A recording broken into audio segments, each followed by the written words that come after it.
कुंवर नारायण पर एकाग्र वर्ष 2022 की इस चौथी कड़ी में आप सभी का हार्दिक स्वागत है। मित्रों, गत वर्ष भी हमने उन पर एकाग्र किया था जिसमें हमने 18-19 कड़ियां की थी, मगर तमाम साहित्यानुरागी मित्रों का जिस तरह अनुरोध रहा, जिस तरह कुंवर जी पर कुछ न कुछ नया सुनने की इच्छा रही, उसी के कारण, उसी के वशीभूत हम लोग इस वर्ष भी कुंवर नारायण के साथ एक सप्ताह का यह पर्व मना रहे हैं। और वे अगर हमारे बीच होते तो इस समय 95 वर्ष के होते, हम लोग इसे भी जान रहे हैं।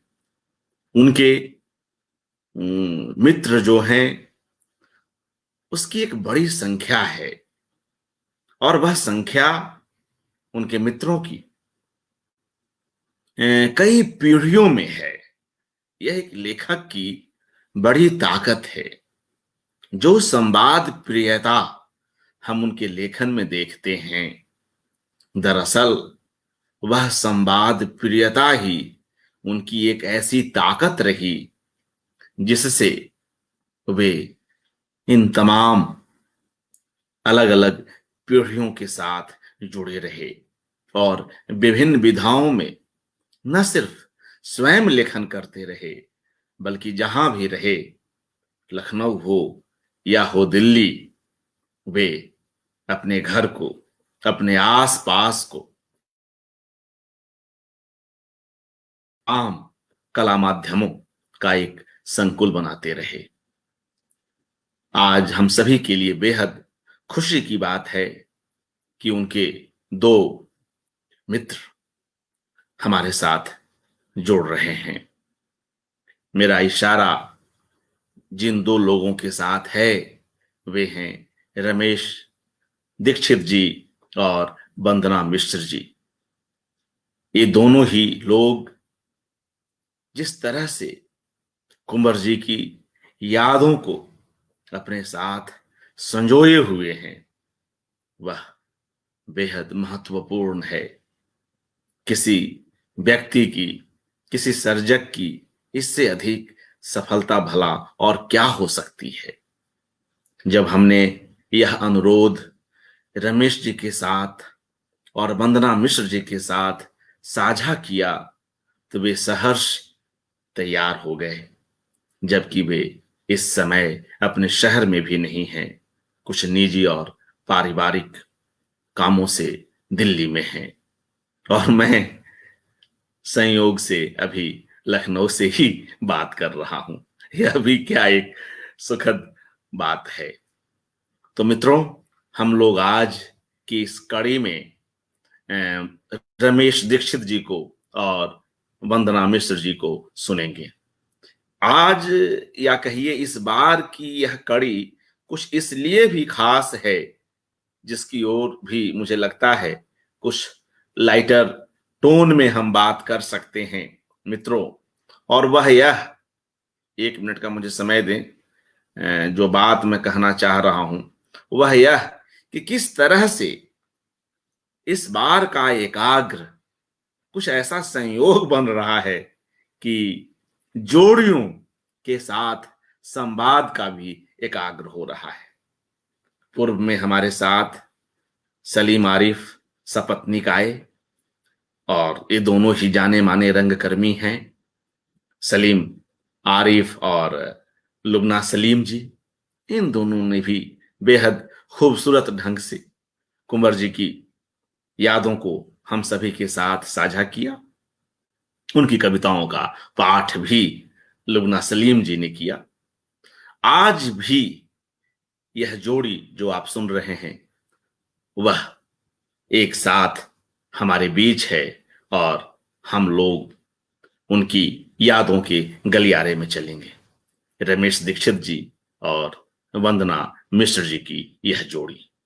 आप सभी जानते हैं कि रमेश दीक्षित जी लखनऊ इसी लखनऊ विश्वविद्यालय में राजनीति शास्त्र में लंबे समय तक 3 दशकों से अधिक समय तक अध्यापन करते रहे। साहित्य और राजनीति को एक साथ साधते रहे। वहीं वंदना मिश्र जी कवयित्री हैं, पत्रकार हैं, अनुवादक हैं और आंदोलन से भी जुड़ी रही हैं। तो इन दोनों ही हस्तियों का हम स्वागत करते हैं और उन्हें स्क्रीन पर लाते हैं। जी बहुत बहुत नमस्कार, आप दोनों का हार्दिक स्वागत। नमस्कार। और मित्रों, शुरुआत हम रमेश दीक्षित जी से ही करेंगे। पूर्व में भी आपने रमेश दीक्षित जी को सुना है, जनसुलभ के मंच से बात कह रहा हूं फिलहाल। प्रयाग शुक्ल जी का उद्घाटन वक्तव्य भी रमेश जी की ओर से ही हुआ था और क्या शानदार हुआ था। धारा प्रवाह बोलते हैं, हर चीज हर बात इनके जेहन में कैद है और जब बोलते हैं तो लगातार इन्हें सुनते जाने का मन करता है। तो आइए मित्रों, हम आप सभी की ओर से जो है रमेश दीक्षित जी को आमंत्रित करते हैं। जी स्वागत रमेश जी। अर्पण जी, बहुत बहुत धन्यवाद आपको कि आपने आज कुंवर जी के बारे में बात करने का ये मौका दिया है। इससे पहले कि मैं कुंवर जी के बारे में अपनी बात शुरू करूं, आज 15 तारीख है। आज सर्वेश्वर दयाल सक्सेना का जन्मदिन है। सर्वेश्वर जी कुंवर जी से केवल 4 दिन बड़े थे। एक ही साल की पैदाइश है दोनों की, 27 की, और 19 तारीख कुंवर जी का जन्मदिन है और आज सर्वेश्वर जी का जन्मदिन है। ये भी संयोग है कि दोनों लोग तीसरे शतक के कवि हैं, कुंवर जी भी और सर्वेश्वर जी भी। वाह और दोनों जी का बिल्कुल। लखनऊ से रहा है। सर्वेश्वर जी आकाशवाणी लखनऊ पर थे, काफी लोगों का संपर्क लखनऊ से रहा है। तो इसलिए अच्छा है कि आज 15 तारीख को इस बहाने हम तीसरा सप्तक के इन दोनों कवियों को अपना सम्मान प्रदर्शित कर सकते हैं उनके प्रति, और ये याद दिलाते हुए कि आज का दिन सर्वेश्वर जी को भी याद करने का है और कुंवर जी के बारे में तो हम बात करेंगे ही।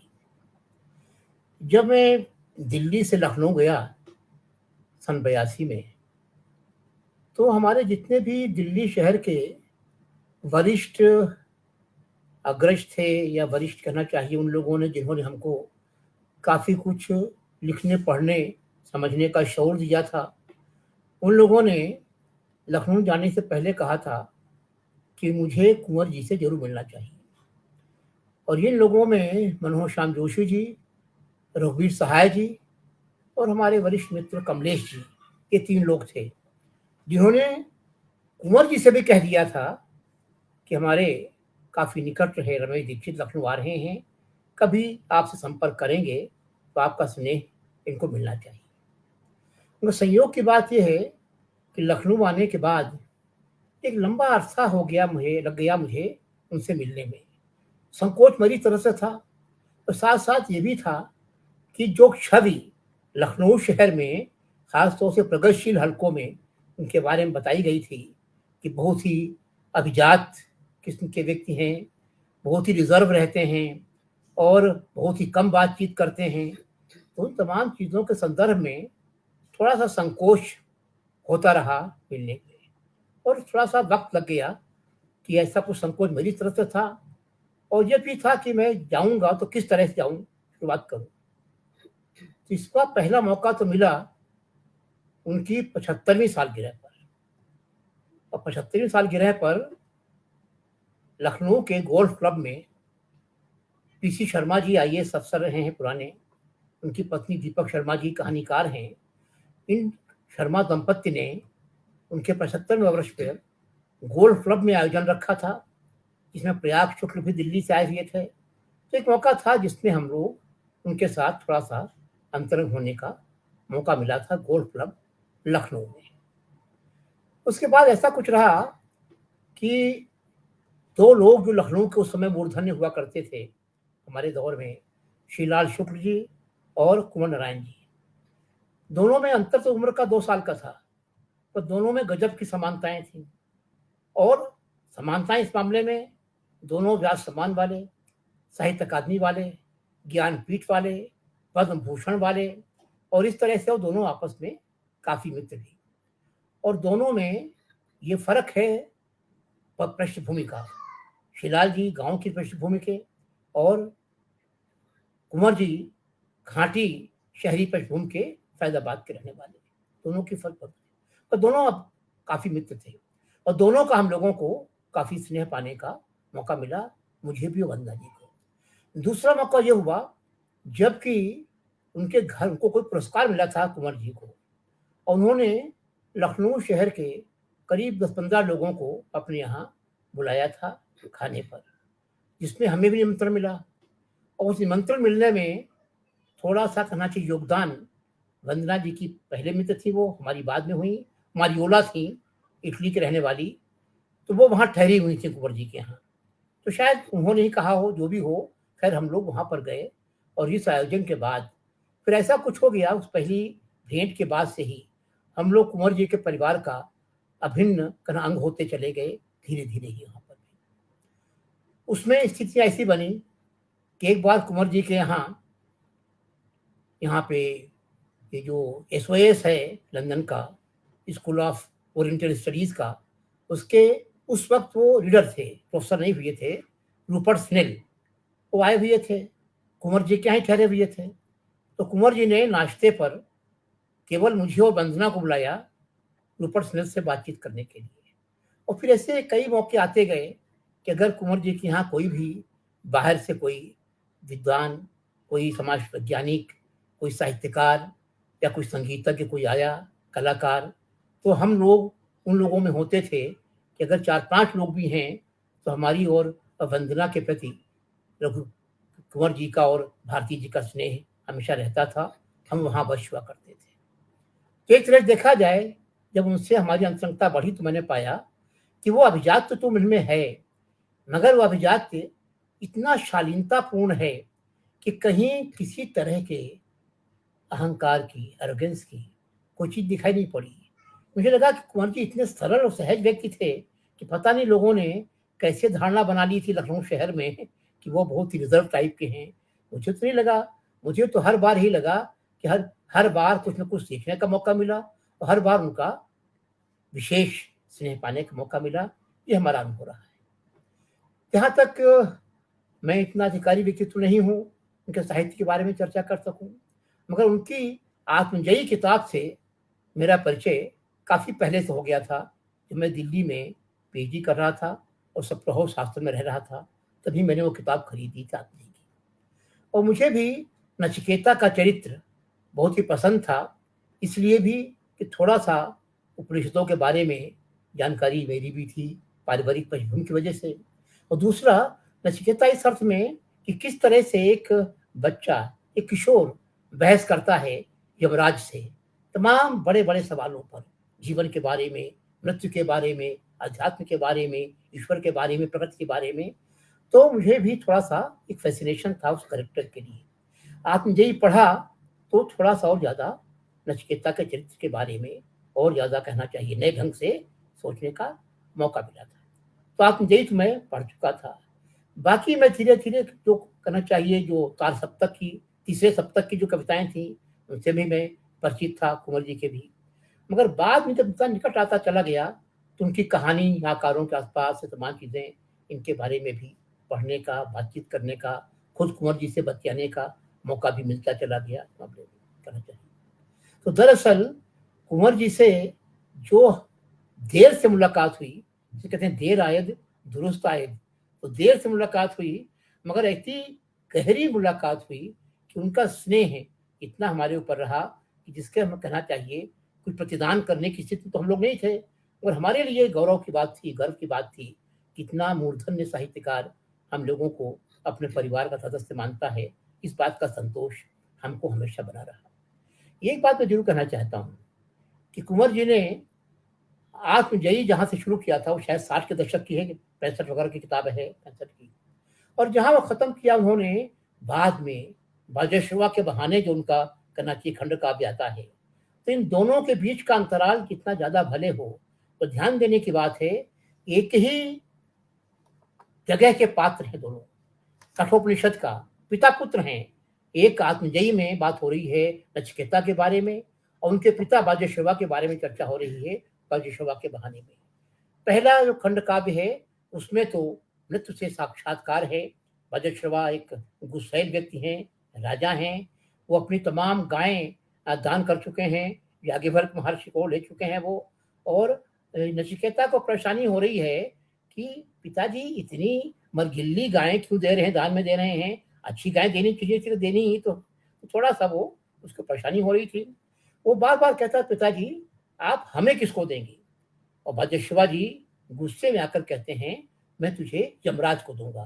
तो यमराज को देने का मतलब था उसे मार देना, स्वाभाविक है, तभी वो यमराज पा जा सकते थे। तो यमराज से मिलने के बाद नचिकेता जिस तरह के सवाल करता है उनसे भी, तो वो तो अपने आप में कठोपनिषद के कथानक में बहुत ही लंबी कहना चाहिए बहस है। वैसे भी सारे के सारे उपनिषद, छांदोग्य हो, बृहदारण्यक हो, काठोकेन हो, सारे के सारे उपनिषद ज्ञान के स्रोत हैं, जहाँ लंबी दार्शनिक बातचीतें हैं, कोई शक नहीं है। तो कठोपनिषद का ये जो कथानक था जिसमें कि आता है मृत्यु के बारे में, और मृत्यु के बारे में चर्चा कई जगह आती है कुंवर जी के लेखन में, उनके कविताओं में भी, कहानियों में भी। तो बाजश्रवा के बहाने जब आता है तब बाजश्रवा एक पश्चाताप कर रहे होते हैं अपने पुराने वक्त का, जब उन्होंने अपने बेटे को यम को दे दिया था थोड़ा सा।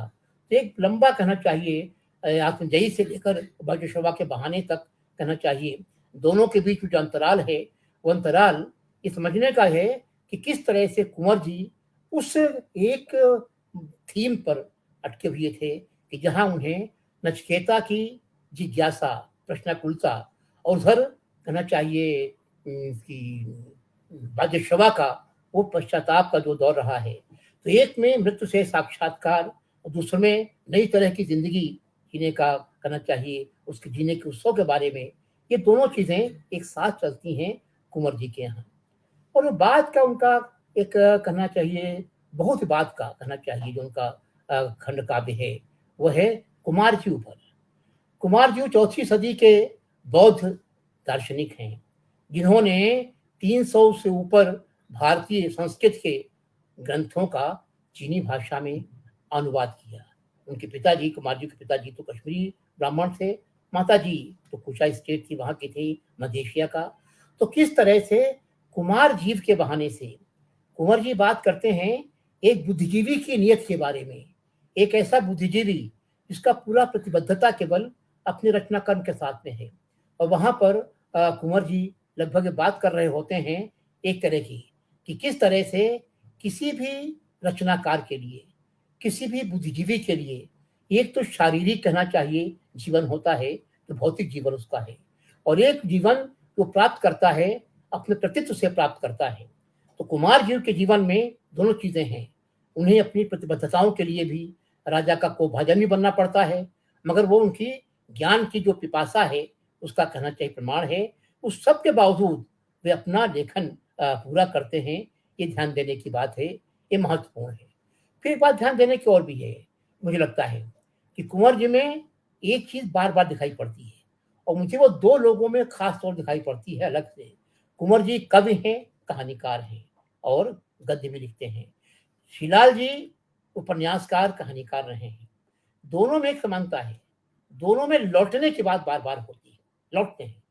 शिलाल जी के यहाँ सुनी घाटी का सूरज का जो नायक है वो तमाम शहर में रहने के बाद, तमाम ज्ञान प्राप्त करने के बाद, तमाम तरह की चुनौतियों का सामना करने के बाद वापस गांव लौटता है कुछ करने के लिए। और शिलाल जी, क्या कुंवर जी के यहाँ भी लौटने की बात होती है, और यहाँ तक होती है कि उनकी जो कविता ही बहुत चर्चित इसमें रही है कि अगर जब मैं आपके जब लौटूंगा, आपके जब लौटूंगा, कृतज्ञता लौटूंगा, वृहत्तर लौटूंगा, पूर्णतर लौटूंगा, और मनुष्यतर लौटूंगा। तो ये जो जिज्ञासा है कवि की कि लौटने की, वापस लौटने का करना चाहिए ख्वाहिश, और साथ साथ ये भी कि जब भी लौटूंगा पहले से ज्यादा बेहतर इंसान। इस तरह से देखा जाए तो कुंवर जी के यहाँ कि लौटना जो है ज्यादा एक बेहतर मनुष्य होते हुए लौटना, समाज के प्रति, चीजों के प्रति ज्यादा कृतज्ञता होकर लौटना, ये जो भाव है, ये भाव मुझे लगता है वो मुझे, मेरी समझ से कुंवर जी को एक बहुत ही बड़ा व्यक्तित्व बना देता है कि जहाँ पर मुझे लगता है कि इतने बड़े सरोकारों वाला आदमी जो लगातार केवल इतना बेहतर इंसान होते हुए भी और ज़्यादा बेहतर इंसान होने का कहना चाहिए ख्वाहिश संजोए रखता है, ये ध्यान देने की बात है।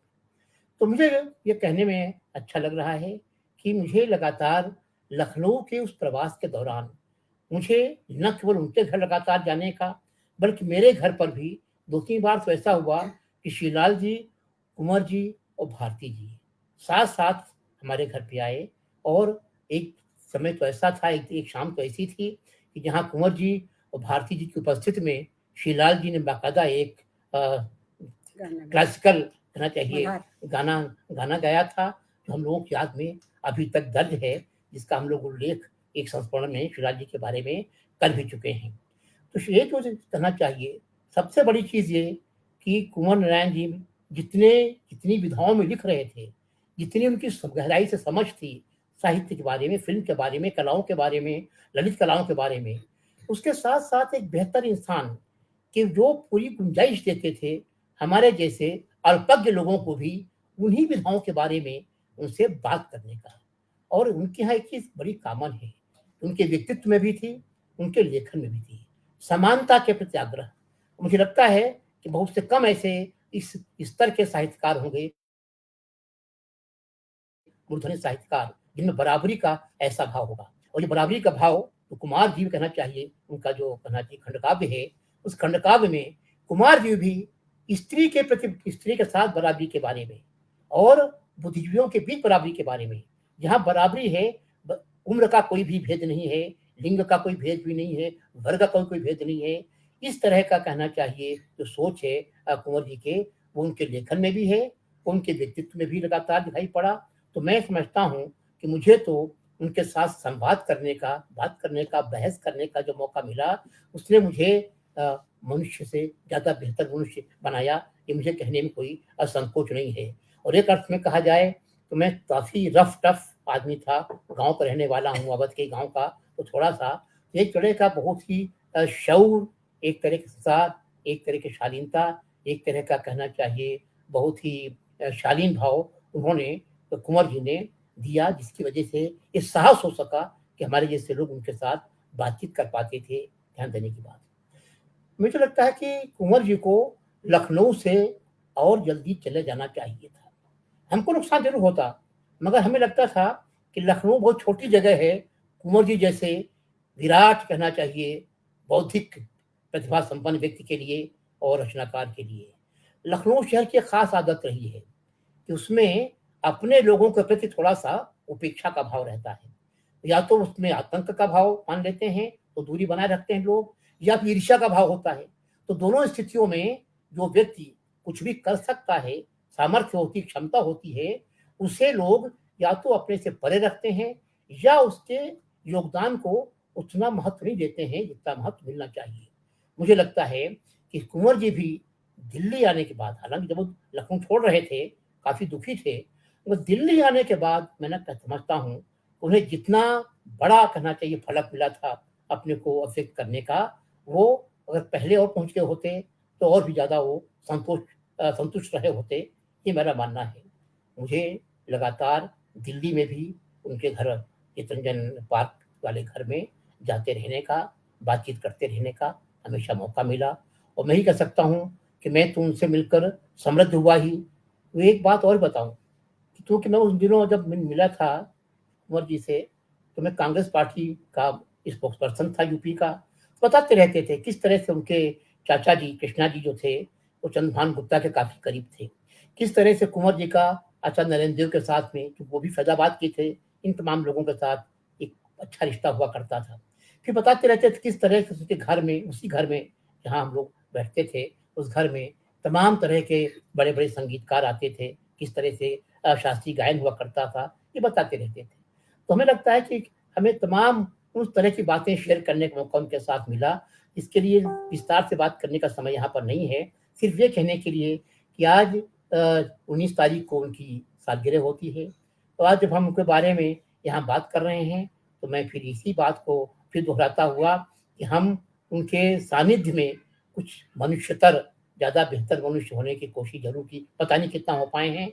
और भारती जी और कुंवर जी दोनों का जो स्नेह मिला, या पूर्व का भी, तो मुझे लगता है कि हमको लगा कि लखनऊ में रहते हुए ये जो दो विराट परिस्थितियां थी हमारे जीवन काल, उससे पहले तमाम लोग थे, भक्ति वर्मा जी थे, नागर जी थे, मगर सवाल है हम जब वहां पर थे तब तो हमें यही दो उर्धन्य लोग थे अपनी अपनी विधा के, और दोनों लोग अप्रतिम स्नेह दिया करते थे। अपने से छोटों को बातचीत करने का मौका देते थे, बहस करने का मौका देते थे, जिसे संवाद धर्मिता कहते हैं। उस संवाद धर्मिता को इन दोनों ने काफी आगे बढ़ाया था। तो मैं तो बहुत ही कहना चाहिए कुंवर जी का स्नेह का मौका मिला, उसके लिए कृतज्ञ हूँ। और आज मैं कृतज्ञ हूँ अर्पण जी आपका, कि आपने मुझे कुंवर जी के बारे में बात करने का एक मौका दिया। मुझे लगता है बाकी विस्तार से बात वंदना जी करेंगी, फिर जरूरत पड़ेगी तो मैं फिर एक हस्तक्षेप करना चाहूंगा। इन शब्दों के साथ मैं अपनी वाणी को यहाँ पर विराम देना चाहता हूँ अर्पण जी।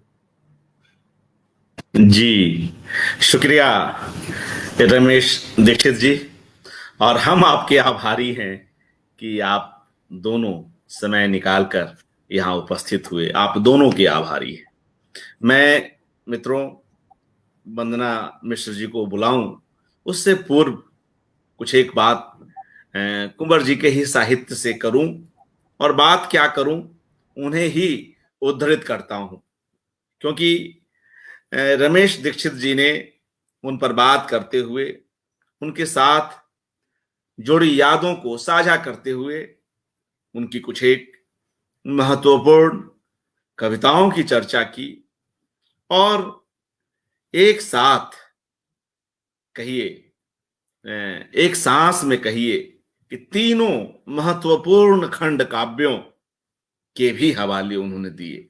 आत्मजयी, जिसका प्रकाशन वर्ष आप सभी जानते हैं 1965, वाजश्रवा के बहाने जो वर्ष 2008 में प्रकाशित हुआ जो खंड काव्य, और अंतिम खंड काव्य कुमार जीव वर्ष 2015।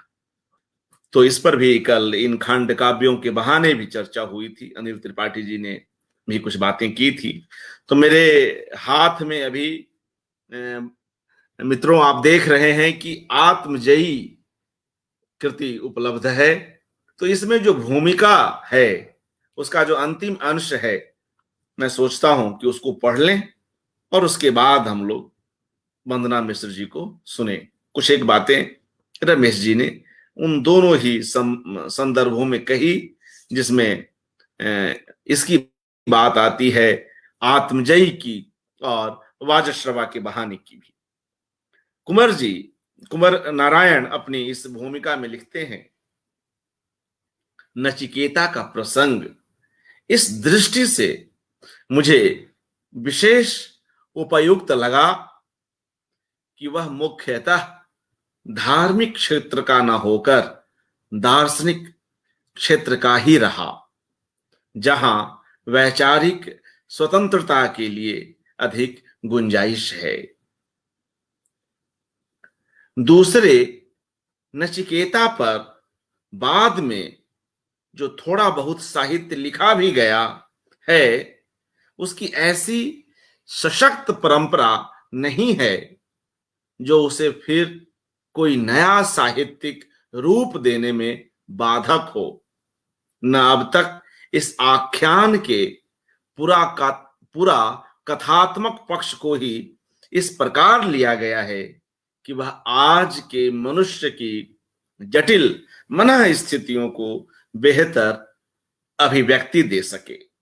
इसलिए मैंने आत्मजयी के धार्मिक या दार्शनिक पक्ष की विशेष चिंता न करके उस मानवीय अनुभवों पर अधिक दबाव डाला है जिनसे आज का मनुष्य भी गुजर रहा है, और जिनका नचिकेता मुझे एक महत्वपूर्ण प्रतीक लगा। तो किस तरह से कवि इन तमाम अंतर्भावों से प्रेरित होकर इस खंड काव्य की ओर आता है, और बाद में दूसरे खंड काव्यों की ओर भी, जो एक प्रबंधकीय कौशल, जो एक प्रबंधकीय स्वभाव उनके कवि का है, वह भी हम देखते हैं।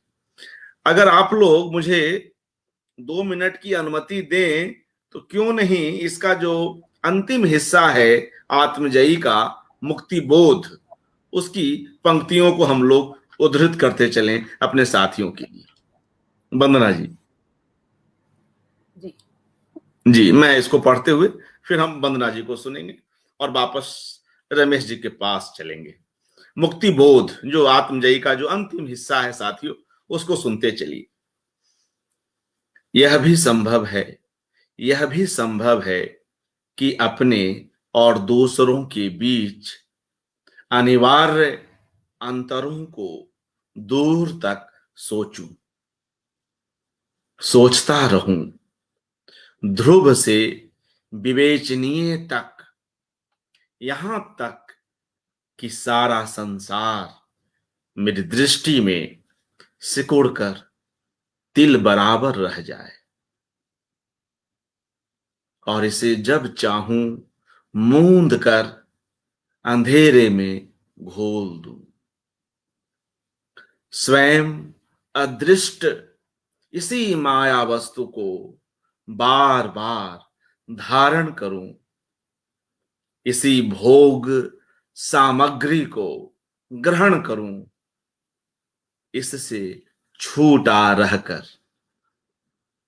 अपनी अपूर्व रचना में एक कलाकार ईश्वर की तरह अनुपस्थित अथाह समय में जीऊं, केवल आत्मा, अमरत्व और आश्चर्य, महाशून्य में निर्वासित अपने ही सपनों को बनाता मिटाता, घातक श्रद्धाओं के बीच नैसर्गिक, अनुपम, अद्वितीय, अपने को हमेशा के लिए सुरक्षित कर लूं, दूसरों के सरल आश्वासनों और फूहड़ पहचानों से। मैथुन, मैत्री, ममत्व, महत्वाकांक्षाएं, क्योंकि इनके अंत तक आकर भी पूर्ण नहीं हुआ, क्योंकि इनके पूर्व निश्चित परिणामों में घटित होकर भी मरा नहीं, बार बार अक्षुण लौट आया हूं, क्योंकि इन समाधानों के बीच चौंक चौंक कर पूछता रहा हूं, जीवन क्या है, मृत्यु कैसे, ईश्वर कहां। जीवन क्या है, मृत्यु क्यों, जीवन क्या है, मृत्यु क्यों, मुक्ति कैसे, ईश्वर कहां। तो ये जो कालजयी प्रश्न है और जो चिंतन है, जो हर पीढ़ी को अपने तई कहीं न कहीं परेशान करती है, कहीं न कहीं उन सवालों के साथ हर पीढ़ी अपने हिसाब से जूझती है। इसलिए भी कुंवर नारायण का यह साहित्य, समग्र साहित्य, उनका चिंतन कहीं न कहीं काल को, स्थान को पार करता हुआ लेखन और चिंतन है। तो किसी न किसी बहाने हम उनकी कृतियों तक ऐसे ही पहुंचते रहे हैं और उनसे जुड़े लोगों को सुनते हुए स्वयं भी समृद्ध होते रहे हैं। और अब मैं वंदना मिश्र जी से अनुरोध करता हूं कि वे कृपया अपनी बात रखें। जी धन्यवाद अर्पण जी कि आपने मौका दिया कुंवर जी के बारे में बात करने का।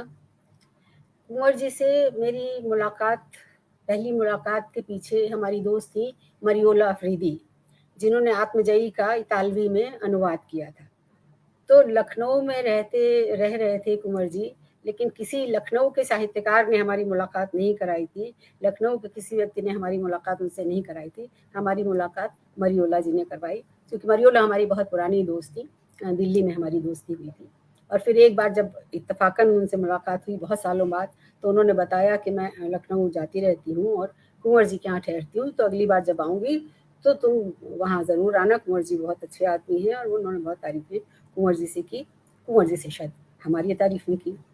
तो जब उनको सम्मान मिला, शायद व्यास सम्मान या कोई सम्मान, मुझे याद नहीं कौन सा, लेकिन जब उनको वो सम्मान मिला तो हम लोग आमंत्रित किए गए थे और हम लोग उसमें पहुँचे थे। और तब से उस दिन जो भी बातचीत हुई, कई साहित्यकार उस दिन थे, और उसके बाद से हम लोग के मिलने का सिलसिला शुरू हो गया। और उसमें भारती जी की बहुत बड़ी भूमिका रही। और जो आपने कहा कि इसमें हमने जोड़ियों को बुलाया है, तो ये बहुत ही वाजिब बात है और बहुत ही ज़रूरी बात इसलिए भी है कि मैंने कुंवर जी को कभी भारती जी के बिना नहीं देखा था। कहीं भी जाते थे और भारती जी की सलाह के बिना उनका कोई काम नहीं होता था। और उनकी वाह। हर रचना की पाठिका, पहली पाठक भारती जी ही हुआ करती थी। तो जी। बल्कि एक बार उन्होंने कहा, जब मैंने उनसे पूछा कि आपकी रचनाएं सबसे पहले कौन पढ़ता है, तो उन्होंने कहा भारती जी पढ़ती हैं, लेकिन अभी कभी-कभी उनको शिकायत होने लगी कि मुझे बिना पढ़ाए ही आप भेज देते हैं। तो भारती जी का उनके जीवन में जो बहुत ज़बरदस्त योगदान रहा, और दोनों बिल्कुल एक दूसरे के पूरक थे। तो उसलिए भी ज़रूरी था कि आपने, अच्छा लगा कि आपने दंपति को बुलाया बोलने के लिए उनके बारे में। तो मेरे साथ एक अच्छी चीज़ भी है और वो बुरी चीज़ भी शायद हो सकती है, लेकिन अच्छे लोगों के साथ जब बैठती हूँ तो मुझे वो अपनी आदत अच्छी ही लगती है कि मैं बातूनी हूँ थोड़ा। तो कुंवर जी चूँकि संयमी, थोड़ा मितभाषी थे, भारती जी भी ज़्यादा नहीं बोलती थी, तो मैं सवाल काफ़ी करती थी और उससे मुझे तमाम सारी चीज़ें पता चलती थी, तो उनके व्यक्तिगत जीवन की भी पता चलती थी और उनके साहित्य के बारे में भी पता चलती थी। तो जैसे एक तो बहुत अच्छी चीज़ ये लगती थी मुझे कि वो एक ऐसा संपूर्ण व्यक्तित्व मुझे लगते थे कि जिससे आप चाहे साहित्य के बारे में बात कीजिए, आप थिएटर के बारे में बात कीजिए, आप फ़िल्मों के बारे में बात कीजिए, आप नाटक के बारे में, कुछ भी आप उनसे बात कीजिए, आप विश्व साहित्य के बारे में बात कीजिए, आप संस्कृत साहित्य के बारे में बात कीजिए, आप अपभ्रंश साहित्य के बारे में बात कीजिए। मतलब जो जितनी चीज़ों पे मैं बात कर सकती थी थोड़ी बहुत और जिज्ञासाएँ व्यक्त कर सकती थी, उन सब का उनके पास प्रचुर ज्ञान भंडार था और वो हमारी हर शंका का समाधान करने के लिए हमेशा तत्पर रहते थे। तो ये मुझे बहुत अच्छा लगता था। और कभी भी उन्होंने ये एहसास नहीं होने दिया कि मैं कोई मूर्खतापूर्ण बात कर रही हूँ या मैं कोई गलत बात कह रही हूँ। बहुत ही सहज, बहुत ही सरल भाव से वो अपनी सारी बातें सुनते थे और उसके बाद समझाते थे। जैसे कि मैं आपको बताऊँ कि जब हमारे वो घर आते थे, तो एक बार श्रीलाल जी, भारती जी और कुंवर जी आए जब, तो कुछ कविताओं की चर्चा चली। तो जब हम लोग कुंवर जी के साथ होते थे, तो श्रीलाल जी मुझे जूनियर कहते थे, माने कि कुंवर जी सीनियर कवि और तुम जूनियर। तो उन्होंने कहा जूनियर कोई कविता सुनाओ, तो हमने कहा अच्छा। तो वो कविताएं सुनाई, एक मृत्यु पर कविता थी, उन्हें अच्छी लगी। फिर कुंवर जी ने पूछा कहीं छपने के लिए भेजी हैं, तो मैंने कहा कि नहीं, छपने के लिए तो कहीं नहीं भेजी। तो उन्होंने कहा ऐसा कीजिए कि आप ये कविताएं लेके हमारे यहाँ आइए और मुझे दिखाइए। मैंने कहा मैं आपको दिखाना चाहती हूँ। उन्होंने कहा ठीक है, दिखाइए। मैं उनके यहाँ पहुँच गई और इतना बेतरतीब वो किताबें, मतलब कागज थे, कि मैं एक वैवाहिक निमंत्रण पत्र पर भी पीछे कविता लिख देती थी, कुछ भी कर देती थी। कैसे कागज, कोई काली पेंसिल, कोई नीला कलम, कोई लाल कलम और किचमिच। मगर वो मैंने जाके उनको दिया। वो देख के तो थोड़ा घबराए ज़रूर, लेकिन फिर उन्होंने उसको पूरी सारी कविताएं देखी और उनमें से उन्होंने कुछ कविताएं छांट के मुझे कहा। वो आदिवासियों की थी, जरवा पर। उन्होंने कहा कि तुम इसे समकालीन भारतीय साहित्य में भेजो। अब मैं तो एकदम वो हो गई कि भाई कैसे, मतलब भारतीय समकालीन साहित्य तो इतनी बड़ी पत्रिका, मैं उसमें कहाँ से भेजूं। लेकिन चूंकि अब कुंवर जी ने कहा था तो मैंने भेजी। वो कविताएं छपी और तब मुझे कुछ हिम्मत बंधी। लेकिन जिस तरह से वो नरेश जी ने बाद में मुझसे कहा, उन्होंने कहा कि तुम इस तरह से कविताएं तुमने दिखाई उनको। मैंने कहा हाँ। उन्होंने बोली इस तरह मतलब हमेशा फेयर कॉपी दिखानी चाहिए किसी को भी, ऐसे नहीं कि जो कुछ भी लिखा है वो जाके पटक दो सामने। तो कुंवर जी में लेकिन वो एक था कि भाई ठीक है, जैसी भी हैं लेकिन ले आई हैं तो अब इनकी कविताएं देख ली जाएं। ऐसे ही एक बार मैंने उनसे पूछा कि आप बताइए कि जो कवि होते हैं और कवि कहानी भी लिखते हैं और अन्य तरह की रचनाएं भी करते हैं, नाटक भी लिखते हैं मान लीजिए, तो उनके कवि रूप की ही चर्चा होती है, उनके कहानी रूप की, कहानीकार रूप की कभी चर्चा नहीं होती, नाटककार रूप की कभी चर्चा नहीं होती। आपके ही नाटककार को आपने नाटक भी लिखे हैं तो कहाँ लोग जानते हैं, हाँ, या आपकी कहानियों की कहाँ कोई चर्चा होती है। तो उन्होंने कहा कि ये तो आप ठीक कह रही हैं, क्योंकि उसमें ऐसा ही होता है कि एक तो कहानी का जो आंदोलन हमारे यहाँ बाद में चला, उसमें कहानीकारों ने कहानीकारों को ही आगे खड़ा किया और कवि रूप की उपेक्षा, जबकि बाहर ऐसा नहीं होता है कि सभी रूपों को सामने लाया जाता है, लेकिन यहाँ पर कुछ ऐसा है। और हालांकि नामवर जी ने इस तरह का नहीं किया। नामवर जी हमेशा, जैसे विनोद कुमार शुक्ल का उन्होंने जिक्र किया कि उनके उपन्यासकार भी हैं और कवि भी उतने ही सशक्त हैं, कहानीकार भी उतने ही सशक्त हैं, और उनके सभी रूपों की नामवर जी ने चर्चा की और उनको एक उल्लेखनीय साहित्यकार के रूप में रेखांकित किया। तो ऐसा सब नहीं करते हैं, लेकिन हाँ, कई बार ऐसा हो जाता है कि जबकि हम लोगों ने बाद में देखा कि जब उनकी कुंवर जी के स्मृति में जो कार्यक्रम हुए, उनमें उनकी कहानियों का थिएटर के लोगों ने, नेजरी के लोगों ने शायद किया था, उस पर मंचन किया उन्होंने, पाठ किया था, तो कितना अच्छा और कितना सशक्त था। कुंवर जी के जीवन काल में भी उनके 1-2 नाटकों पर का मंचन हुआ था, लेकिन वो नाटककार के रूप में तो उनका कभी हमने तो नहीं सुना किसी और के मुंह से कि वो उनके नाटकों की कोई चर्चा कभी हुई हो, जो कि बहुत, मुझे लगता है कि बहुत गलत बात है और इस तरह का नहीं होना चाहिए था। इसी तरह से एक बार मैंने उनसे सवाल किया कि ऐसे कैसे होता है कि जैसे कि हो सकता है कि कोई कविता कवि को तो बहुत अच्छी लग रही हो, लेकिन समीक्षक उस पर बिल्कुल कोई तवज्जो ही ना दें, हाँ, और तब कवि को कैसा लगता है। तो उन्होंने कहा कि हाँ, मगर कैसा भी लगे, लेकिन ऐसा होता है, अक्सर ऐसा हो जाता है। और फिर मैंने कहा आपके साथ कभी ऐसा हुआ? उन्होंने कहा कि हाँ, क्यों नहीं हुआ, क्योंकि उन्होंने बताया कि कोई दूसरा नहीं, उनकी जो उनका जो काव्य संग्रह है, उसमें एक कविता है, मुश्किल से शुरू हुई दुनिया। तो उसकी उन्होंने कहा कि उस कविता की, मुझे लगता है कि वो एक महत्वपूर्ण कविता है, लेकिन उस पर कोई चर्चा नहीं हुई, उस पर किसी का ध्यान नहीं गया, तो उस बात से वो सहमत हुए। इसी तरह से जैसे उन्होंने एक सलाह मुझे ये भी दी थी कि उन्होंने कहा कि कभी ऐसा नहीं कीजिए कि आपने अभी आज कविता लिखी और तुरंत उसको छपने को भेज दीजिए। कोई भी कविता लिखिए, कोई भी चीज़ लिखिए, तो उस पर अगर वो तात्कालिक महत्व का लेख नहीं है तो उस पर आप थोड़ी देर उसको रखिए, कम से कम 5-6 महीना तो रखिए ही। उसके बाद फिर से उसको देखिए, आपको खुद उसमें तमाम कमियां, कमजोरियां नजर आएंगी, और फिर उसको आप सही करके उसको थोड़ा सा निखार के और फिर आप उसको छपने के लिए भेजिए। कभी तुरंत जो कुछ भी रचा है आपने, उसको तुरंत भेज देने की ज़रूरत नहीं होती है। इतनी थोड़ा सा धैर्य रखना चाहिए, छपास इतनी नहीं होनी चाहिए। तो इस तरह की बातें वो बताते रहते थे। इसी तरह से जैसे कि कविता के चरित्र और उपन्यास के चरित्र पर बात करते हुए उन्होंने एक बार कहा कि जैसे कविता बहुत पहले कल्पना पूर्ण होती थी, तो अब वो यथार्थ की तरफ बढ़ रही है, और उपन्यास जो बहुत यथार्थवादी हुआ करते थे, तो अब उनमें थोड़ा सा कल्पना की उड़ान भरी जा रही है। इसी तरह से वो भाषा को जिस तरह से साहित्यकार उसको नए नए रूप देता है, मैं समझती हूँ कि अगर अभी वो होते और गीतांजलि का उपन्यास गीतांजलि श्री का उपन्यास रेत समाधि उन्होंने पढ़ा होता और उन्होंने देखा होता कि उसमें उन्होंने भाषा को लेकर कितने प्रयोग किए हैं और किस तरह से भाषा को बरता है, तो बहुत खुश होते। और क्योंकि वो इस बात को हमेशा कहते थे कि साहित्यकार जो है वो भाषा को और नए नए रूप देता है, उसको एक नई तरह से बरतता है और उसके नए आयाम खोलता है। तो ये सब बातें उनकी थी।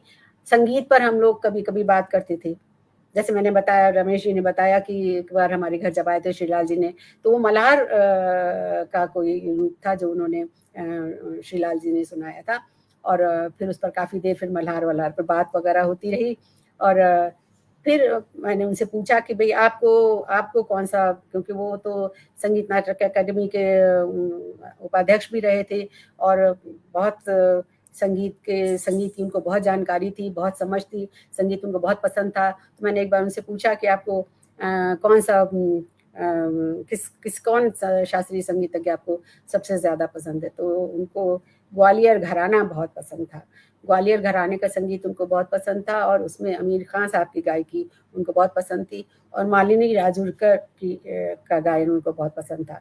और मालिनी राजुरकर को मैंने ज़्यादा नहीं सुना, लेकिन मुझे लगता है कि शायद वो बहुत विशिष्ट किस्म की गायिका हैं, क्योंकि एक बार हमारे घर मंगलेश जबराल आए थे, वो भी शास्त्रीय संगीत के, वो तो बहुत गाते भी थे खुद, तो उन्होंने भी कहा था कि अगर मालिनी राजुरकर को आपने नहीं सुना है तो ज़रूर सुनिए, क्योंकि शी इज़ वेरी गुड। तो और वही बात कुंवर जी ने भी उसकी पुष्टि की कि भाई मालिनी राजुरकर बहुत अच्छा गाती हैं और बहुत उनमें बहुत संभावनाएं थी, तब शायद उन्होंने गाना शुरू किया होगा। तो फैयाज खान साहब उनको बहुत पसंद थे, उनको आबिदा परवीन बहुत पसंद थी। तो इस तरह से वो और ग्वालियर घराना शायद पसंद होने का ये भी कारण होगा कि उन्होंने मुझे बताया था कि ग्वालियर घराना मूलतः लखनऊ का ही घराना समझिए, क्योंकि लखनऊ के हद्दू खां और हस्सू खां जो ख्याल गायक थे, वो लोग जब यहाँ पर ठुमरी और ये जिसको अब आजकल सुगम संगीत कहा जाता है या उपशास्त्रीय संगीत जिसको आजकल कहा जाता है, तो ठुमरी और दादरा और इस तरह की तराना और ये सब का चलन ज़्यादा शुरू हुआ, तो उस समय ये लोग फिर और ख्याल गायकी और ध्रुपद गायकी का पर जोर देना कम हुआ, तो ये लोग यहाँ से चले गए ग्वालियर और फिर वहाँ जाकर उन लोगों ने अपना ख्याल गायकी और गायकी शुरू की। तो इसलिए वो एक बेसिकली हद्दू खां हस्सू खां द्वारा शुरू किया ही गया घराना है, तो वो उसमें लखनऊ का रंग है, तो वो उनको शायद इसलिए भी ग्वालियर घराना उनको काफ़ी पसंद था और ग्वालियर घराने की उनके सभी लोग ओकाना ठाकुर उनको बहुत प्रिय उनके कलाकार रहे, मल्लिकार्जुन मंसूर उनको बहुत प्रिय थे। तो इस तरह से संगीत में भी उनका बहुत दखल भी था और उनके घर में भी बहुत बार बहुत महफिलें होती थी, जो भी कोई गायक आता था, जो भी लोग आते थे तो और लोगों को आमंत्रित करते थे और उसके बाद सब एक अच्छी भली नशिस्त हो जाती थी और उसमें सब लोग अपना गाना सुनते थे।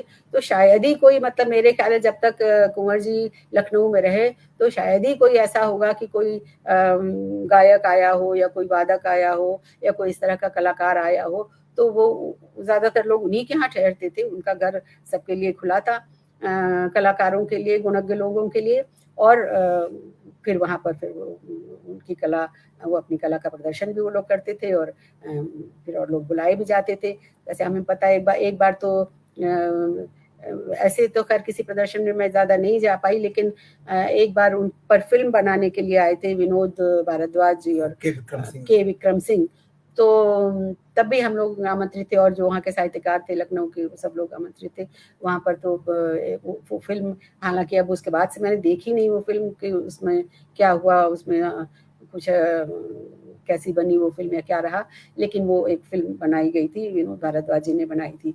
ऐसे ही एक बार मैंने एक इंटरव्यू लिया, लंबा इंटरव्यू लिया था उनका, कुंवर जी का, तो उन्होंने उस समय जब हमने इंटरव्यू लिया था तब विनोद भारद्वाज की कुंवर जी के साक्षात्कारों की किताब आने वाली थी, तो उन्होंने हमसे कहा था कि ये विनोद जी को दे दीजिएगा, लेकिन फिर उसके बाद वो कुछ कहीं वो इंटरव्यू दब गया, वो साक्षात्कार जब मैंने कुंवर जी को लिया थी वो तब दिल्ली आ गए और वो फाइल कहीं दबी रह गई। फिर वो बहुत, मतलब उनकी जब वो अंतिम समय में उनको वो फाइल मिली और तब उन्होंने उसको देखा, क्योंकि मैंने कहा था आप एक बार देख लीजिएगा, और फिर उसमें उन्होंने उसमें कुछ काट छांट जब की तो उन्होंने भारती जी से कहा, भारती जी ने ये बात मुझे बताई, उन्होंने कहा कि कुंवर जी ने कहा था कि ये दिखा देना वंदना को और पूछ लेना कि उसको ये सब ठीक लग रहा है कि नहीं, उसको मतलब वो, या उसको अगर एतराज हो तो फिर वो जैसा उसने लिखा है वही जाने दीजिएगा। तो मैंने कहा अरे कुंवर जी ने उसमें किया है तो उन्हीं की बातें हैं, तो मैं उसमें कैसे, मुझे क्या एतराज हो सकता है। और फिर वो साक्षात्कार तद्भव में बाद में छपा था, यानी कि 20 साल पुराना, लगभग 20 साल पुराना वो इंटरव्यू वो तद्भव में छपा। तो तमाम तरह की यादें हैं।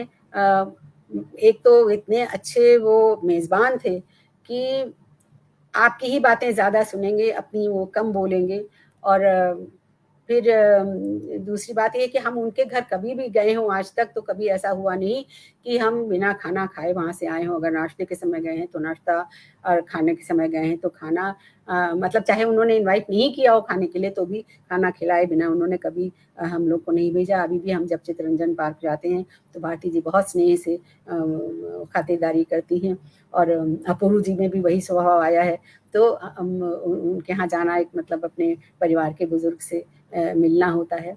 भारती जी का हमेशा बहुत स्नेह रहा। जब वो बाहर के कार्यक्रमों में जाना बंद कर दिया था उन लोगों ने, तब भी मेरे बेटे की शादी में भारती जी आई थी। ये उन्होंने कहा मुझसे कि अब हम लोग कहीं जाते नहीं हैं, लेकिन उसके बावजूद अब तुम कह रही हो तो मैं आती हूँ। तो फिर उसके बाद वो हमारे बेटे की शादी में आई थी।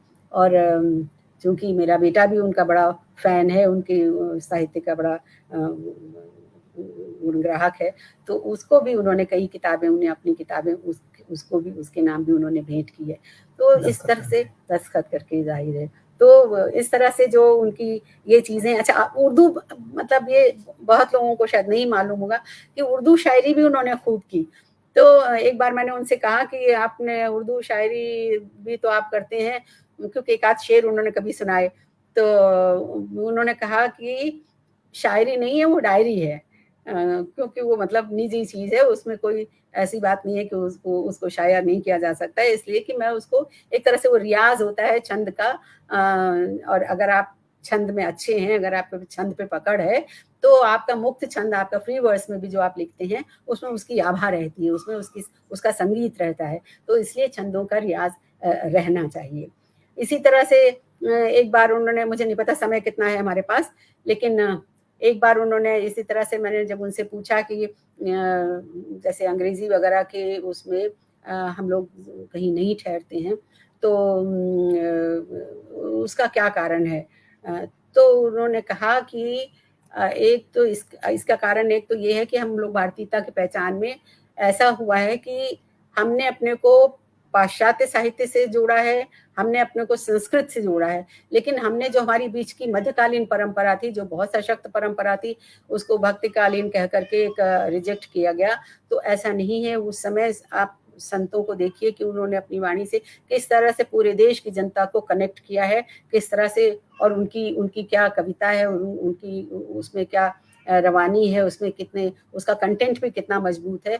और या दोहा आप देख लीजिए, दोहा छोटा सा फॉर्म है और दक्षिण से चल के पूरे उत्तर तक आ गया और पूरे देश को उसने बांधा। तो वो बहुत ही महत्वपूर्ण समय था। और इसी तरह से जो हमारा, आप समझिए कि उन्होंने मुझसे पूछा था कि तुमने ये पढ़ा है, कथा सरित सागर पढ़ा है, या मंजरी है, उसको पढ़ा है? तो मैंने कहा कि ये नहीं पढ़ा है, छोटे छोटे पोर्शंस कभी कभी पढ़े हैं। तो उन्होंने कहा कि देखो उसका जो क्राफ्ट है, उसका जो शिल्प है, वो कितना महत्वपूर्ण है। वैसे तो उसमें तो तोता वगैरह की बातें हैं, उसमें जानवर पक्षी बातें कर रहे हैं, लेकिन जो उसका शिल्प है, और सलमान रुश्दी तक ने भी उसका वो शिल्प लिया है, तो उस शिल्प को, इतना महत्वपूर्ण वो शिल्प है, उसको हमने उसको कोई तवज्जो नहीं दी है। और मध्यकाल को हम भुला गए, जबकि संस्कृत से हमारी उतनी कड़ी नहीं जुड़ती है। जो हमसे इमीडिएट पहले का है वो तो मध्यकाल ही है। तो मध्यकाल को हमने उसका सही एक मूल्यांकन नहीं किया है, और उससे सही तौर पर अपने को नहीं जोड़ा है, जो कि गलत बात है। वो नहीं होना चाहिए था। हम लोगों को मध्यकाल से भी एक अपना जुड़ाव रखना चाहिए। और हिंदी तो सीधे अपभ्रंश से निकली है, तो अपभ्रंश तो इसी समय का है, संस्कृत से तो नहीं निकली है उस तरह से हिंदी। तो इस बात का ख्याल रखना चाहिए, और हमको उसमें उससे लगातार अपना जुड़ाव बनाए रखना चाहिए। उसको इस तरह से इग्नोर नहीं किया जाना चाहिए जिस तरह से हम लोगों ने मध्यकाल के साहित्य को इग्नोर किया है। तो ये सारी चीज़ें, वो फिल्मों पे बात कीजिए, तो फिल्मों पे वो इतनी जानकारी देते थे। फेलिनी को वो बहुत पसंद करते थे, तारकोव्स्की को वो बहुत पसंद करते थे। और जैसे आप सबको पता है कि सत्यजीत राय साहब ने जब बनाई शतरंज के खिलाड़ी, तो वो इन्हीं कुंवर जी के ही यहाँ ठहरे थे, और सारी मदद उनको सब तरह की उसकी कहानी की जो पहलू थे, वो सब उनको बताना, और तमाम तरह की मदद मुहैया कराना उनको। और कुंवर जी लगातार उनके साथ, तो उनकी बहुत मैत्री थी सत्यजीत राय से, शायद इसी दौरान हो गई हो। तो फिल्मों में भी वो चार्ली चैपलिन के वो बहुत ही बहुत ज़बरदस्त प्रशंसक थे, और वो द ग्रेट डिक्टेटर का जिक्र करते थे और बताते थे कि मतलब उसमें जो चार्ली चैपलिन ने जो भाषण दिया उसकी भी चर्चा करते थे। तो कुल मिलाकर के आप किसी भी पक्ष पर हम उनसे बात करते थे तो उस पे हमको तमाम, जैसा कि आपने भी उस कविता का जिक्र किया और रमेश जी ने भी उस कविता का जिक्र किया, कि हम वाकई समृद्धतर होकर उनके पास से उठते थे, हम वाकई मनुष्यतर होकर उनके पास से उठते थे।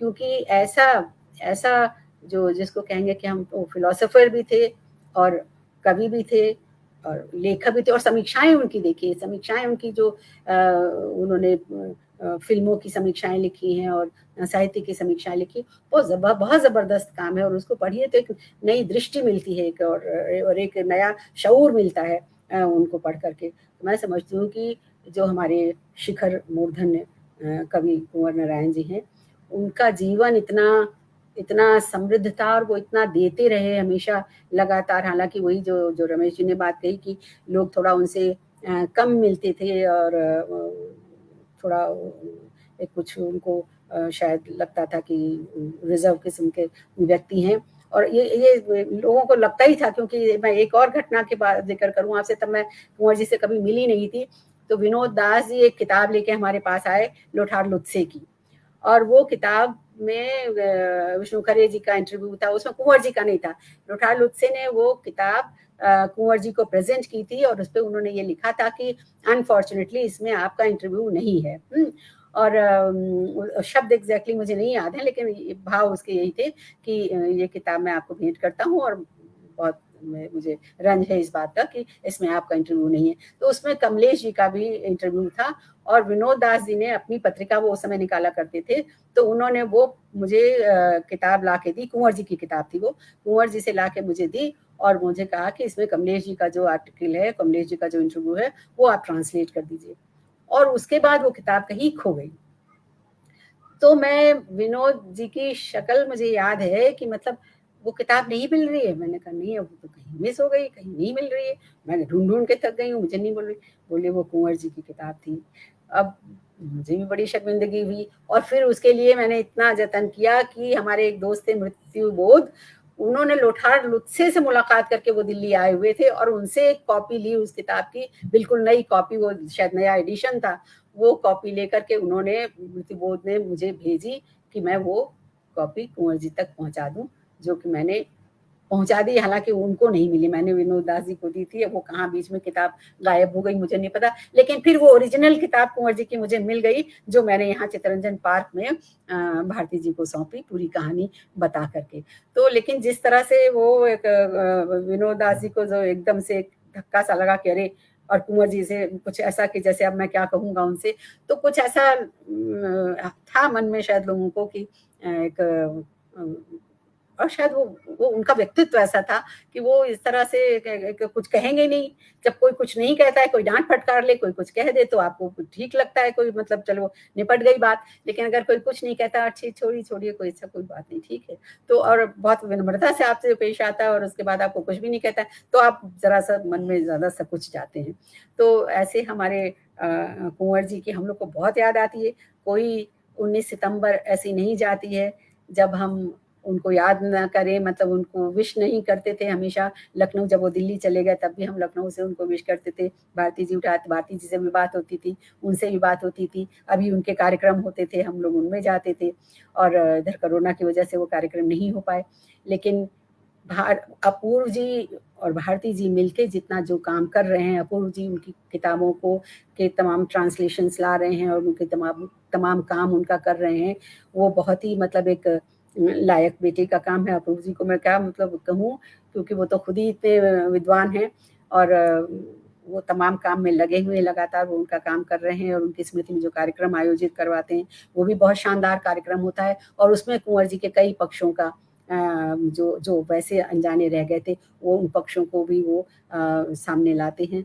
तो कुंवर जी हमारी स्मृतियों में हमेशा रहेंगे, हमें वो हमेशा समृद्धतर करते रहेंगे। और इसीलिए आप देखिए कि जो लोग बहुत साहित्य जगत में रमे नहीं हैं, बहुत साहित्य की जगत से जिनका लेना देना नहीं है, उसके बावजूद मैं देखती हूँ फेसबुक पर भी और सब पर भी लगातार मैं देखती हूँ कि कुंवर जी की कविताएं लोग डालते रहते हैं, क्योंकि वो सीधे जुड़ती हैं और वो सीधे दिल पे असर करती हैं और वो बहुत ही एक ऐसा असर करती हैं जिसको आदमी दूसरे के साथ कन्वे करना चाहता है, दूसरे के साथ उसको उस कविता को संप्रेषित करना चाहता है।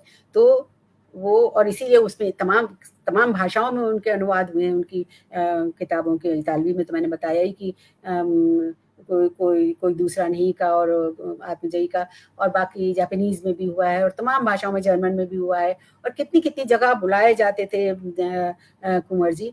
तो उन्होंने पूरी दुनिया को समृद्ध किया है। वो विश्व के प्रखर कवियों में उनकी गिनती होगी। और तमाम बातें हैं, मैं उसमें क्या बताऊं, मतलब बोर्खेज के बारे में वो क्या कहते थे, वो मार्केज के बारे में क्या कहते थे, तमाम बातें हैं, तमाम फिल्मों के बारे में वो क्या बताते थे। बहुत सी बातें हैं जो फिर कभी आप मौका देंगे तो मैं ज़रूर शेयर करूंगी। अभी तो चूंकि आपका समय खत्म हो रहा है। बहुत बहुत शुक्रिया। जी, धन्यवाद वंदना मिश्र जी। और मित्रों, हम लोग इस तरह से कार्यक्रम के उत्तरार्ध में भी हैं। अगर संभव है कि हमारे साथ रमेश जी कुछ और बोले, मगर उसके पूर्व जब हम आज युग्म की बात कर रहे हैं तो कहीं न कहीं कई ऐसी कृतियां होती हैं, खास तौर से उपन्यासों में, कि एक के बाद दूसरे उपन्यास की चर्चा होती है। अगर रमेश चंद्र शाह के उपन्यास गोबर गणेश, जो उनका पहला उपन्यास है, उसकी चर्चा होती है, तो उनके परवर्ती उपन्यास विनायक की भी चर्चा होती है, जिसके लिए उन्हें साहित्य अकादमी पुरस्कार दिया गया। इसी तरह उनसे भी पहले और उनके साथ गहरे जुड़े रहे शाह जी को, जिनका गहरा स्नेह मिला, अज्ञे की बात करें, शेखर एक जीवनी भाग 1 और शेखर एक जीवनी भाग 2, ये ऐसी ऐसी कई ऐसे उदाहरण हैं हिंदी साहित्य में। विनोद भारद्वाज जी की भी बात हुई, उनके भी उपन्यास त्रयी से हम सभी परिचित हैं, जिनमें कला, साहित्य और फिल्मों से जुड़ी हुई अंतरकथाएं, और भी कुछ एक साहित्यकारों के नाम लिए जा सकते हैं। यह बात इसलिए कह रहा हूं कि आज ऐसी कोई योजना न थी कि मैं आत्मजयी की भूमिका और उसकी पंक्तियों का पाठ करूं, लेकिन जब उसका पाठ हुआ, जब युग्म की बात हो रही है, जब जोड़ी की बात हो रही है, तो जब हम आत्मजयी की बात करते हैं, नचिकेता के दृष्टिकोण की बात करते हैं, तो हम कुछ एक दशकों बाद आई उनकी दूसरी कृति खंड काव्य ही वाजश्रवा के बहाने की भी बात करते हैं। दोनों में अलग अलग पक्ष हैं, दोनों में जिस तरह के अंतर द्वंद्व हैं, जिस तरह की दृष्टियां हैं, उनसे भी हम परिचित हैं। तो मुझे यह लगता है कि मैं रमेश जी को दोबारा बुलाने से पूर्व क्यों नहीं वाजश्रवा के बहाने की भूमिका से कुछ एक पंक्तियां पढ़ूं कुंवर जी की, और बाद में आत्मजयी की ही तरह इस खंड काव्य के भी अंतिम अध्याय से पंक्तियां पढ़ूं, आप लोगों की अनुमति लेते हुए।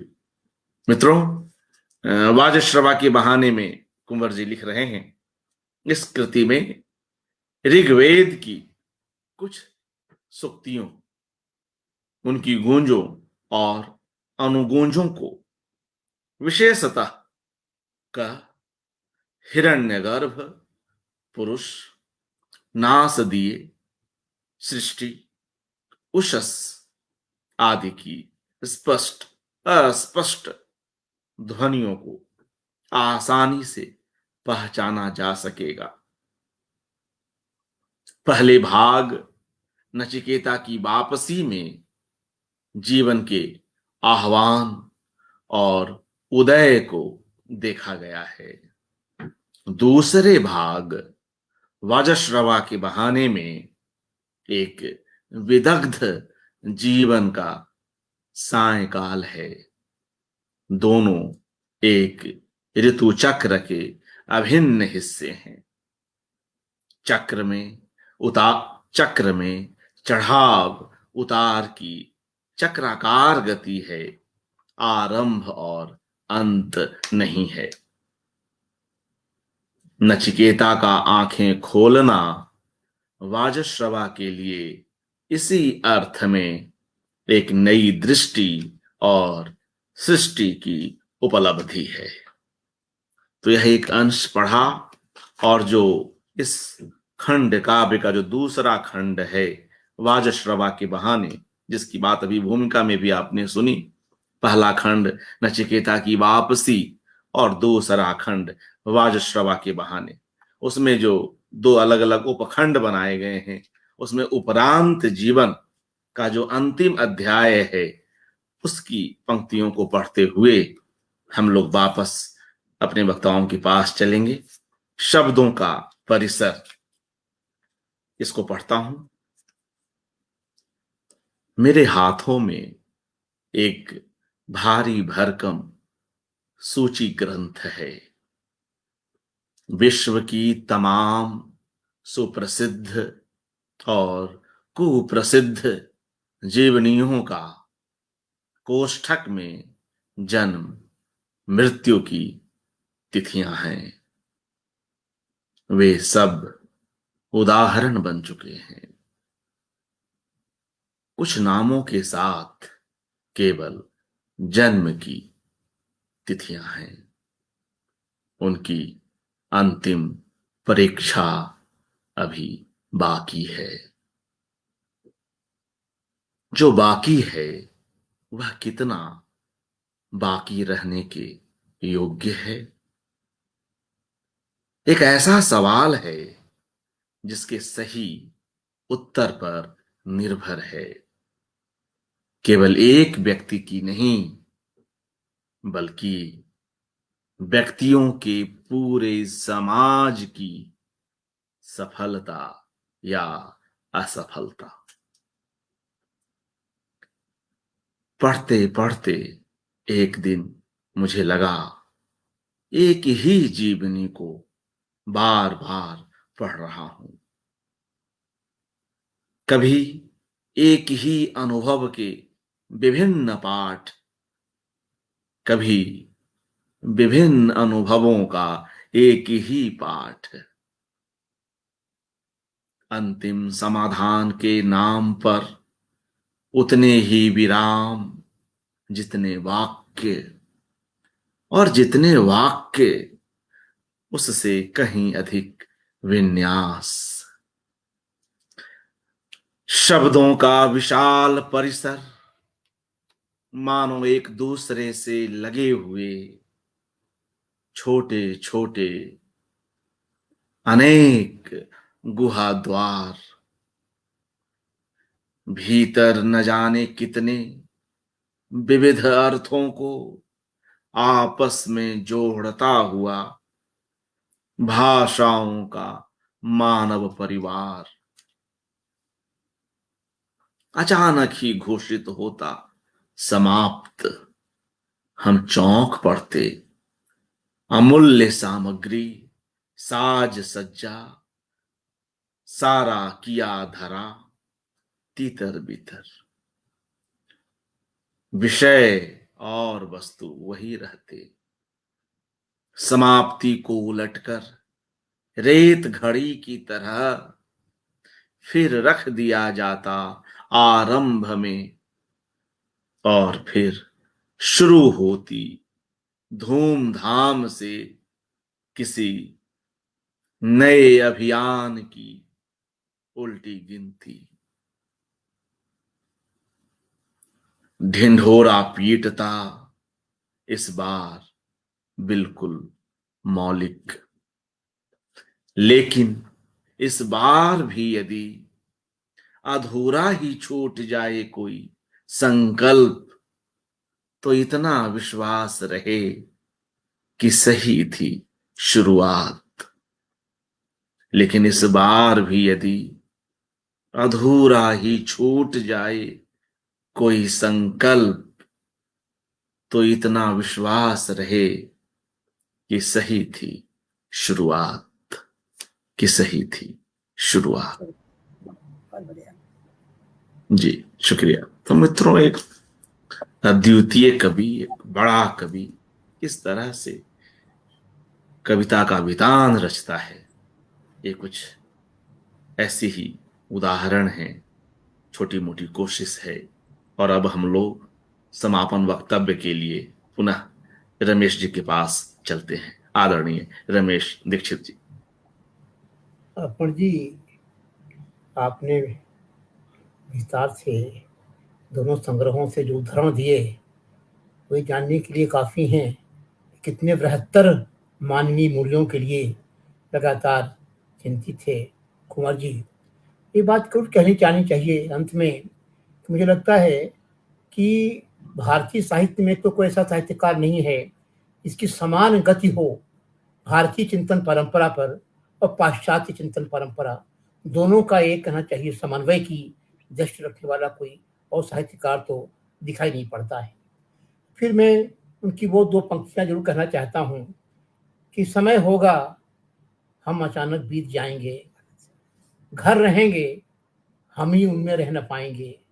तो ये जो चिंता है कवि की कि सब कुछ रहेगा, सब कुछ वैसे ही चलता रहेगा, और फिर वही बात होती है लौटने की बात लगातार जो आती रहती है उनके यहाँ। तो मुझे लगता है ये वही कवि साहित्यकार लिख सकता है जो जिसकी जड़ें भारतीय चिंतन परंपरा के मूल में हों। ये ध्यान रखने की बात है। दूसरी बात ये भी है कि कुंवर जी के यहाँ सबसे बड़ी बात यह है कि उनके यहाँ भारतीय चिंतन परंपरा के उदात्त तत्वों का जिक्र है, जिसमें उसका जो सेकुलर पक्ष है वो महत्वपूर्ण है, दार्शनिक पक्ष महत्वपूर्ण है, धार्मिक पक्ष उतना महत्वपूर्ण नहीं है, जो उन्होंने बाकायदा आत्मजयी की प्रस्तावना में कहा ही।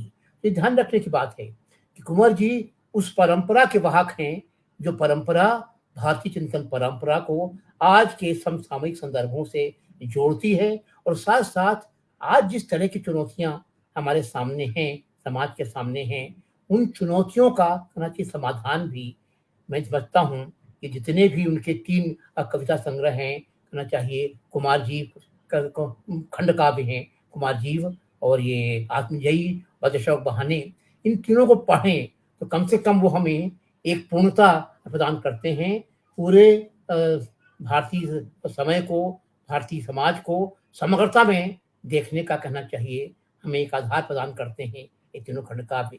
इन शब्दों के साथ नहीं कहना चाहता हूँ कि बृहत्तर मानवीय आदर्शों के लिए, मूल्यों के लिए समर्पित और एक बड़े मानवीय मूल्यों के लिए जद्दोजहद करने वाले एक साहित्यकार के रूप में हम हमेशा उन्हें याद करते रहेंगे, कुंवर जी को। और निश्चित तौर पर कुंवर जी लगातार अनुप्रेरित करते रहेंगे उन तमाम पीढ़ियों को इनके दिमाग में एक लोकतांत्रिक सपना है, एक जो आइडिया ऑफ इंडिया है, तो भारत क्या कहना चाहिए विचार है कि बहुलता के साथ, विविधता के साथ, वो जो विचार है भारत का, वो मुझे समझता है कि कुंवर जी की कविताओं में, उनके साहित्य में पूरी तौर से वो प्लुरलिटी, वो बहुलता अभिव्यक्त दिखाई पड़ती है। इन शब्दों के साथ में उन्हें एक बार फिर अपनी श्रद्धांजलि देना चाहता हूँ। अर्पण जी बहुत बहुत धन्यवाद रमेश दीक्षित जी, वंदना मिश्र जी, आप लोग समय निकाले और इतनी सार्थक शाम आज संभव हुई। आबिदा परवीन जी की भी चर्चा हुई और मैं भी अभी लखनऊ में ही हूं, तो जिन दिनों में हम लोग मुजफ्फर अली पर एकाग्र कर रहे थे, जो भी मूल रूप से इसी शहर से हैं, तो लखनऊ के कई लोग, कई लेखक, कई डॉक्टर्स और कई फिल्मकार, कई गायक, कई चित्रकार तो आए ही यहां से भी और विश्व के अन्य हिस्सों से भी। स्वयं आबिदा परवीन भी आई थी। तो आज मुझे ऐसे ही वह बात याद हो आई, तो इसलिए उसकी चर्चा की कि आबिदा परवीन जी को भी जो मित्रगण सुनना चाहें मुजफ्फर अली को लेकर, तो वे जनसुलभ पुस्तकालय के इस फेसबुक पेज पर या इसके यूट्यूब चैनल पर सुन सकते हैं। आज जो मित्रगण हमारे साथ जुड़े रहे, जिनकी प्रतिक्रियाएं हमें मिलती रहीं, उनमें से कुछ एक का नाम यहाँ पर ले लेता हूं। अनिल दीक्षित जी, मृदुला भारद्वाज जी, अपूर्व नारायण जी, अतुल कुमार वर्मा जी और अलका प्रकाश जी, अनिल चौधरी जी, मृदुला भारद्वाज जी और मंजुला चतुर्वेदी जी, जयश्री पुरवार जी, ऋचा शरद जी, रीता सिंह जी, रश्मि पाठक जी, रत्ना सिंह, तरु अग्रवाल और तमाम मित्रगण, जिनमें से कईयों के नाम संभवतः छूट रहे हों, तो वे सभी लोग इस कार्यक्रम में शामिल हैं और आप सभी लोगों के होने से ही ये कड़ियां हो रही हैं, ये कार्यक्रम चल रहे हैं। एक बार पुनः हमारे आज की इस बेहद खास वक्ता जोड़ी को सलाम, शुभ रात्रि। कल की एक नई कड़ी में पुनः मिलेंगे। शुक्रिया।